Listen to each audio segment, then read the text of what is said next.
남편이 연애 때 제게 그러더군요. 자기는 고아라고. 처음엔 정말인 줄 알았습니다. 안 그래도 부모님이랑 연락을 안 하는 것 같더라고요. 그러면 고아원 같은 보육시설에서 자랐냐고 하니 그건 또 아니라고. 아버지가 남편 고등학교 1학년 때 돌아가시고 나서부터 할머니랑 살다가 독립한 거라고 하더군요. 어머니는 안 계시냐고 하니 모른다는 말만 반복하다가 돌아가셨다고도 말하는 둥 얘기가 앞뒤가 안 맞고 밝히기 싫어하길래 아픈 과거가 있나 보다 했습니다. 뭔가 복잡한 가정사가 있어 보였지만 좋은 대학에 번듯한 직장 다니며 저와 연애하는 3년 동안 언성 높인 적 한 번 없이 다정다감했던 남자입니다. 도덕성도 참 높아서 길에 쓰레기 한 번 버린 적도 없고 측은지심도 많고 공감 능력도 뛰어나서 참 가슴 따뜻한 남자예요. 그런 남편과 결혼을 결심했고 남편은 제게 청혼하기 전 자신의 복잡한 가정사를 들려주었습니다. 남편이 중3 때쯤 아버지가 중증 폐렴에 걸려서 일을 못하게 되신 이후부터 부모님이 매일같이 집에서 싸우게 되셨다고 합니다. 남편은 아버지가 불쌍해 어머니에게 그러지 마시라고 대들었고 어머니는 그런 남편이 못마땅해 그 다 큰 아들을 빗자루며 의자며 손에 집히는 대로 때렸다네요. 아버지는 누워서 눈물만 흘린 채 그 모습을 바라만 보고 계셨고요. 어머니의 화풀이 대상이었는지는 모르지만 아무튼 아들 둘 낳고도 살림은 내팽개치고 그렇다고 일도 하지 않은 채 할머니 폐물까지 훔쳐가며 폐악질을 했고 그나마 돈 잘 벌어오던 아버지가 일을 못하시게 되니 간병도 안 하고 그저 짜증만 내시며 남처럼 굴었다네요. 보다 못한 남편이 아버지를 업고 병원에 전전하며 치료를 받았지만 결국 아버지는 고1 기록적인 한파가 몰아치던 어느 날 밤 돌아가셨다고 해요. 지금도 미스테리인 것이 아버지가 주무시기 전에 창문 꼭꼭 닫고 보일러와 라디에이터도 따뜻하게 잘 틀어놓고 방을 나왔는데 아침에 들어가 보니 아버지 계시던 안방이 냉동실처럼 얼어붙어 있었답니다. 간밤에 무슨 일이 있었던 건지 보일러와 라디에이터는 꺼져 있고 아버지 쪽 창문이 살짝 열려 있었다고 해요. 그 틈으로 눈비가 다 몰아쳐 들어와 아버지가 계시던 방이 꽁꽁 얼어붙어 있던 겁니다. 남편이 오열하며 아버지를 끌어안았지만 이미 밤새 돌아가신 뒤였고 그렇게 하루아침에 아버지를 잃을 수밖에 없었던 남편이었답니다. 경찰에서 수사를 했지만 바람 때문에 창문이 열린 거라며 수사를 급하게 종료했고 의혹만 가득한 아버지 사망 사건은 사실은 아내가 남편의 보험금을 타내기 위해 일부러 죽인 거라는 흉흉한 소문만 동네에서 돌며 마무리 지어졌다네요. 아버지 이룬 슬픔도 잠시 남편의 어머니는 말 잘 듣는 남편의 8살짜리 어린 남동생만 데리고 홀연히 사라졌다고 해요. 물론 몸만 간 게 아니었죠. 남편이 남아 살고 있는 집을 팔아버리고 그 돈을 챙겼어요. 보험금 수입자도 어머니 이름으로 변경했으니 보험금도 아마 몇천만 원 챙겼을 거라네요.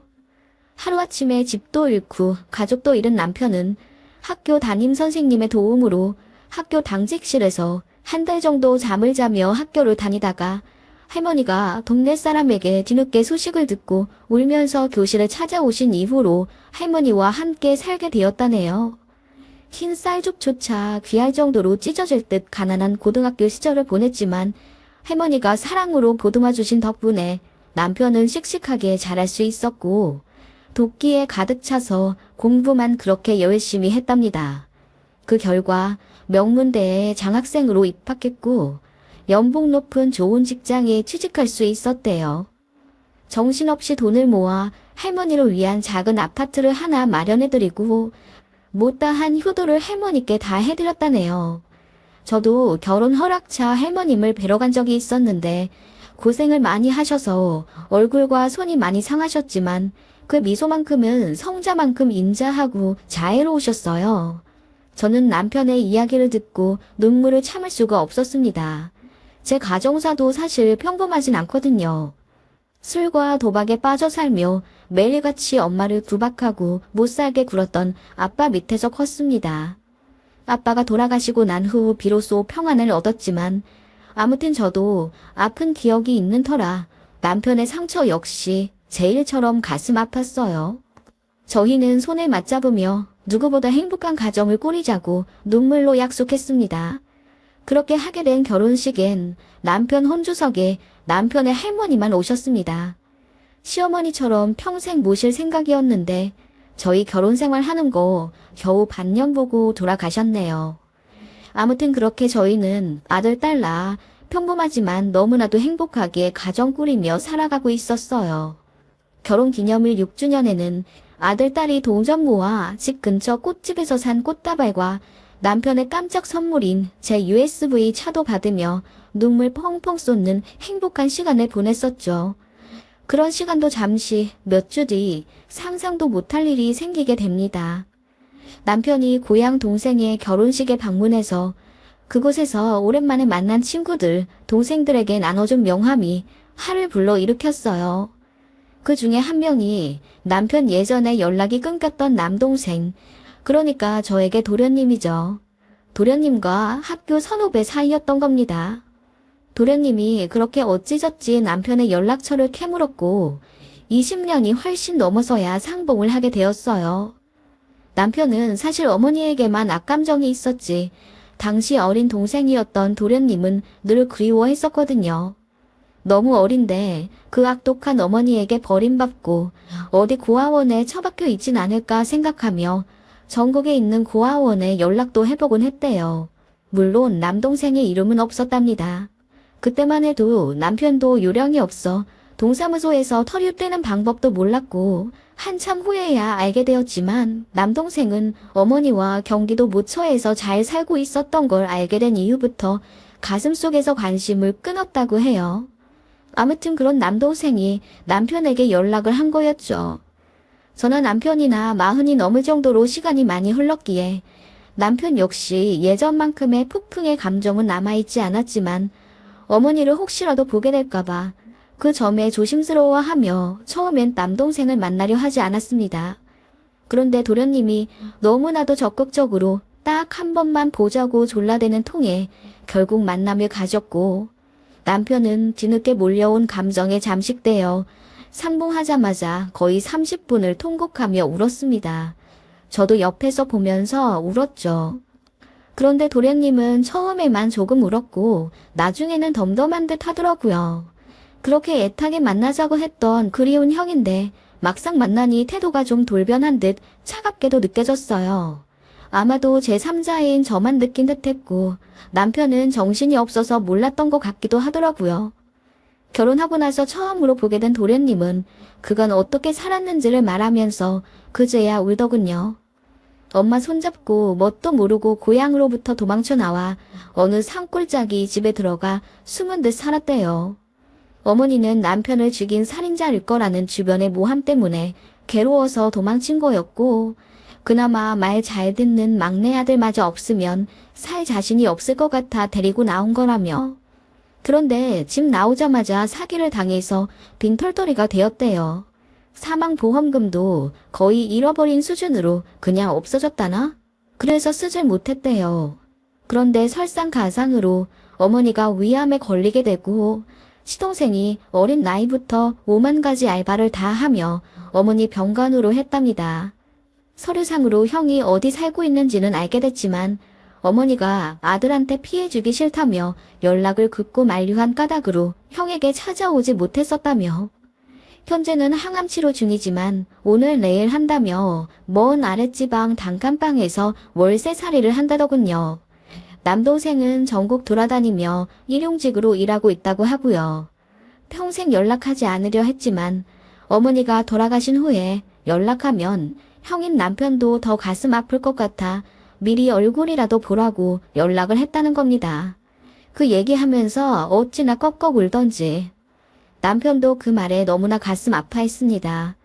본인의 삶을 기구하게 망쳐버린 어머니지만 위암에 걸려 생사를 왔다 갔다 하는 상황이라니 마음이 안 좋을 수밖에 없었죠. 시동생이 이러더군요. 우리 엄마 언제까지 살지 몰라. 의사는 아마 3개월 넘기기도 힘들 거라고 하더라고. 그 말을 듣고 온 남편은 잠도 제대로 자지 못하고 내내 괴로워하는 것 같더라고요. 저 역시 그런 남편이 안쓰러웠고 큰맘 먹어 어머님을 모셔오자고 했습니다. 이대로 돌아가시면 당신도 평생 마음에 한이 남지 않겠어? 모셔와서 하고 싶은 말도 다 하고 당신도 풀어. 그리고 떠나시기 전까지 잘 간호해드리자. 당신도 사실은 그렇게 하고 싶은 거잖아. 여보, 나 정말 마음이 너무 복잡해. 그리고 이해해줘서 고마워. 내가 당신 없었으면 어떻게 살았을까? 제게 안겨 통곡하는 남편을 달래 시동생에게 연락해서 어머님을 모셔오라고 했습니다. 저희 집은 참고로 남편과 저 둘이 악착같이 모아 서울에서 괜찮은 42평 아파트에 살고 있었어요. 방은 4개였고요. 창고처럼 쓰던 방 하나를 깨끗이 비워 그곳에 어머님을 모실 준비를 했습니다. 아랫지방에서 올라오신다던 어머님은 생각보다 빨리 도착했고 저는 그것보다 어머님의 모습에 너무 놀랐습니다. 시한부 3개월 남았다는 시동생의 말과는 다르게 너무나도 통통하시고 낯빛도 건강한 분이 들어오시더라고요. 저는 다른 사람인 줄 알았습니다. 화장도 하지 않으시고 머리도 부시시 하셨지만 분명 그 모습은 오늘 내일 하는 중증 환자의 모습은 절대 아니었어요. 에구구 힘들어라. 아들아, 내 큰아들아, 잘 있었니? 미안하다. 하시며 남편을 끌어안고 큰 소리로 오열하시는 시어머니였습니다. 남편도 처음에 생각했던 아픈 환자의 모습이 아니라 좀 당황하긴 했지만 그래도 오랜만에 만나는 어머니라 감정이 이내 북받친 듯 하더라고요. 그렇게 울다가 저희 아이들을 차례로 소개시켜드리고 방에 모셨습니다. 아무리 봐도 아프신 분 같지가 않았어요. 남편 역시 같은 생각이었죠. 항암 치료는 계속 받으시는 거예요?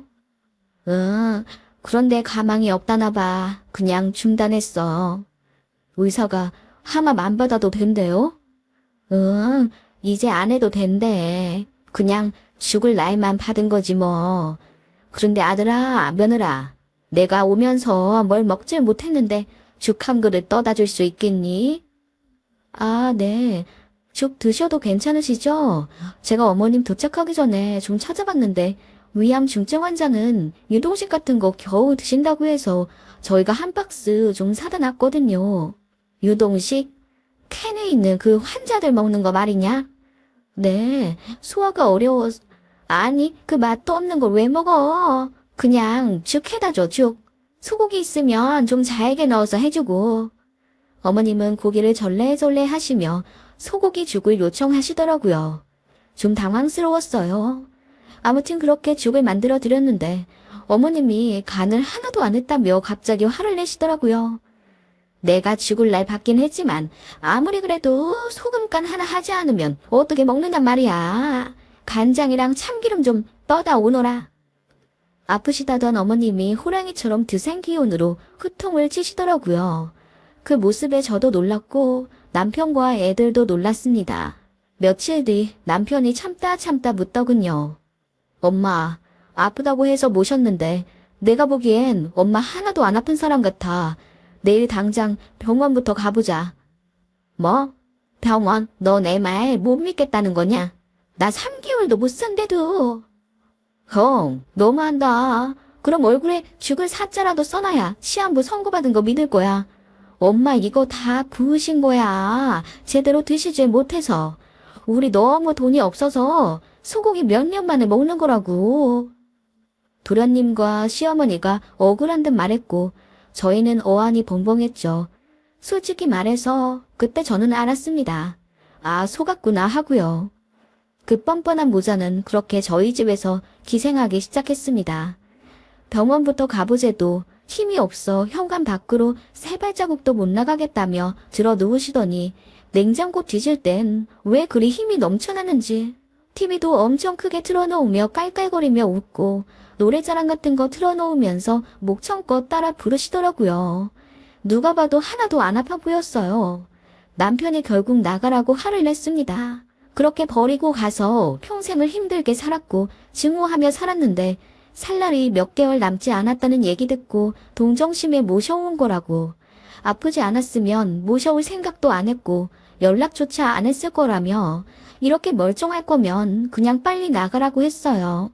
그랬는데 그 뻔뻔한 시어머니가 피식 웃으며 말하시더군요. 왜? 내가 네 아빠처럼 빨리 죽었으면 좋겠어? 내가 이렇게 몇십 년 만에 큰아들 내에서 효도 좀 받다 죽을라는데 그게 그렇게 고가워?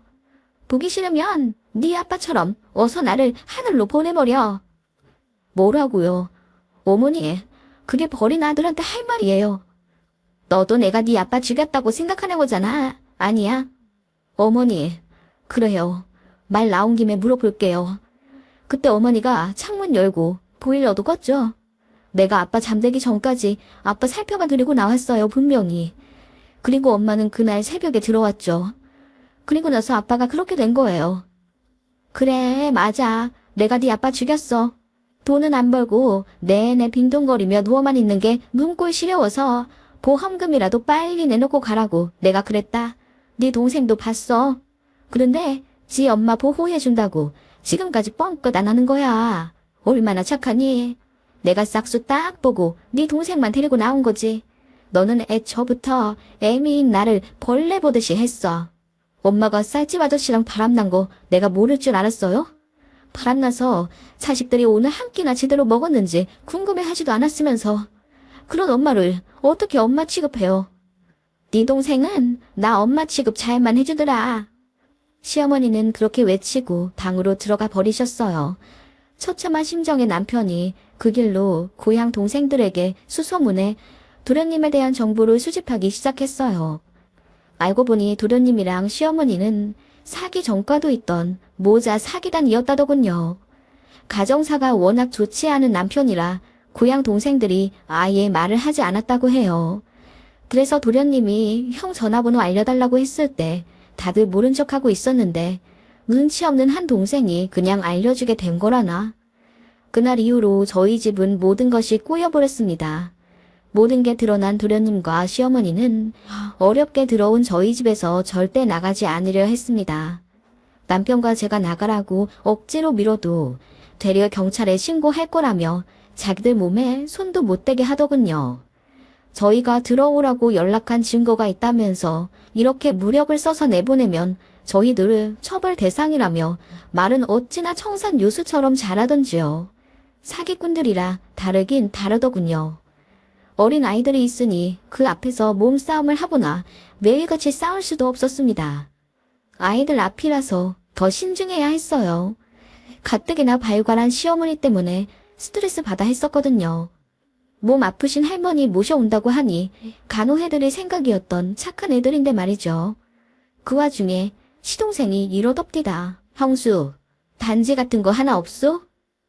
뭐라고요? 반지요? 왜요? 아니, 내가 반년 정도 만나는 여자가 있는데 이제 슬슬 결혼이나 할까 해서.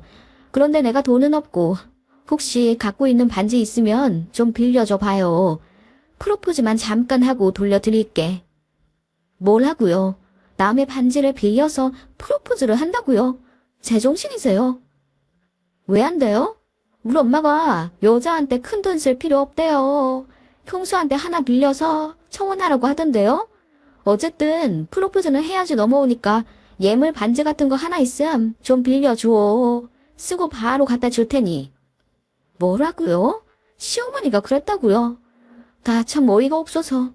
안 그래도 시어머니 모셔오고 나서 저희 기존품은 모두 외부로 빼서 보관비 내고 맡겼거든요. 나가기 전까지 조심해야 하니까요. 그거 알고 저러나 싶었죠. 자기들도 나름대로 저희 등쳐먹으려고 머리 꽤나 쓰는 것 같았어요.